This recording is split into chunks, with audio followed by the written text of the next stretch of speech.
एक न्यूमेरिकल कर लेते हैं. This is very important numerical based on the rise of liquid in a capillary tube. We have given a capillary tube. दिया question क्या है? Water rises in a capillary tube of height of 2 centimeter. Clear?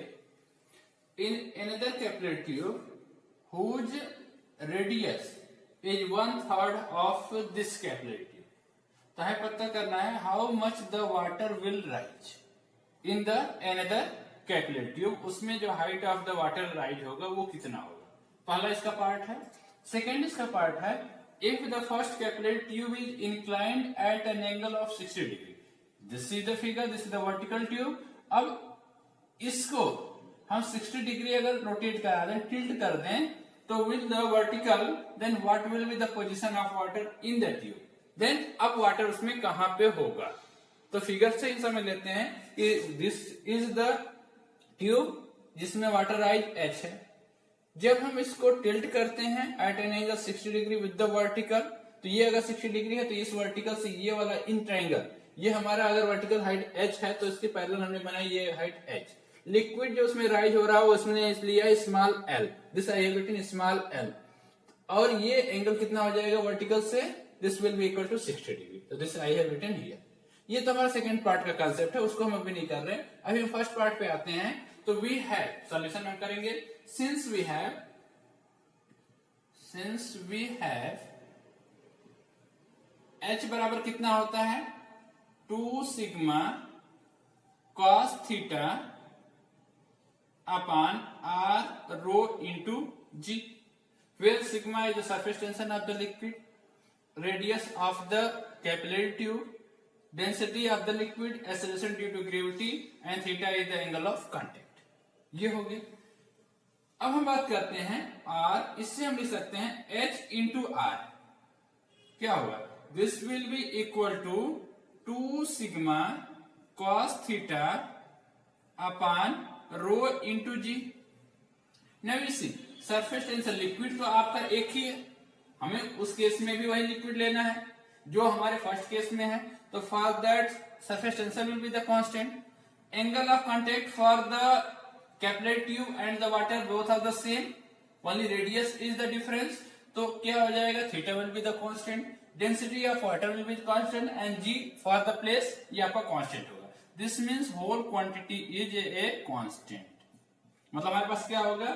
The product of rise of liquid in the capillary tube to the radius of capillary tube become constant. मतलब this implies अगर हम ले लें first capillary tube में rise of water जो आपका है that is h height, radius of that is r, और in the second capillary tube हम हाइट ले लें h प्राइम और रेडियस ले लें r प्राइम. क्लियर? तो we get this relation h r is equal to h prime r prime. This is from the constant. अब इससे हमें क्या पता करना है? h प्राइम मतलब what will be the rise of the how much the water will rise in the second tube. तो h prime बराबर क्या हो जाएगा? This h into r upon r prime. Clear? अब from the given question h कितना दिया है? 2 centimetre. Radius of the capillary tube आपको नहीं दिया है. Second radius of the second capillary tube दिया है 1/3 ऑफ द फर्स्ट वन. ये 1/3 कितना हो जाएगा? r upon 3. अब this will be cancel out. 3 2 जा 6 centimetre. How much there will be a rise in the liquid? आपका 6 centimetre will be the rise in the rise of water in the second capillary tube. You can see that radius हमने कम कर दिया तो height जो होगा आपका increase कर गया. तो this is the first part. h prime is equal to 6 centimeter. That is the water will rise in the second tube. Water will rise in a second tube. कितना हो जाएगा? 6 सेंटीमीटर. अब हम इसके आते हैं सेकेंड पार्ट पे. अगर हम इसको 60 डिग्री रोटेट कर दे रहे हैं तो what will be the position of the water in the tube. तो इन दिस ट्रायंगल, इस ट्रायंगल को आप देखें, इस ट्रायंगल में this is h, this is l और ये कोसाइन थीटा. ये हमें पोजीशन पता करना है कि लिक्विड अब कहां है. सपोज दैट अगर ये आपका वाटर इसमें है तो यहां तक भरा हुआ है, यहां तक, जब इसको हम ऐसे कर देते हैं तो water level will rise this. तो अब इसमें क्या पोजीशन है वो हमें पता करना, this means we have to find out L. तो अगर ये आपका 60 डिग्री है, जैसे अगर हम यहां बना ले ऐसे, ये देखिए this is the diagram there, ये आपका हो गया 60 डिग्री, ये आपका एल है and this is the H. Clear? तो ये आपका राइट एंगल ट्राइंगल है जिसमें ये एंगल क्या हो गया 90 degree, this angle is 90 degree. तो ये अगर हम cos थीटा इससे लें, because we don't have the idea about the perpendicular, तो we have to take the cos theta. We have cos theta या cos 60 ले लें, cos 60 will be equal to base h upon l, h upon l, और l बराबर कितना हो जाएगा h upon cos of theta.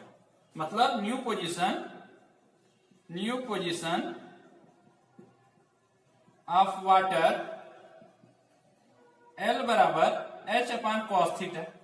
h कितना दिया हुआ है cos 60 डिग्री, ये आपका हो जाएगा cos 60 डिग्री, यहां से 60 degree should be there, cos 60 degree. h कितना दिया हुआ है 2 डिवाइडेड बाय cos 60 कितना होता है 1 अपॉन 2, ये कितना हो जाएगा, this will B 4 centimetre. The new position of the water in the capillary tube when it is tilted with 60 degree will be equal to 4 centimeter, and in the second capillary tube water will rise up to 6 centimeter. So this way we can solve this question.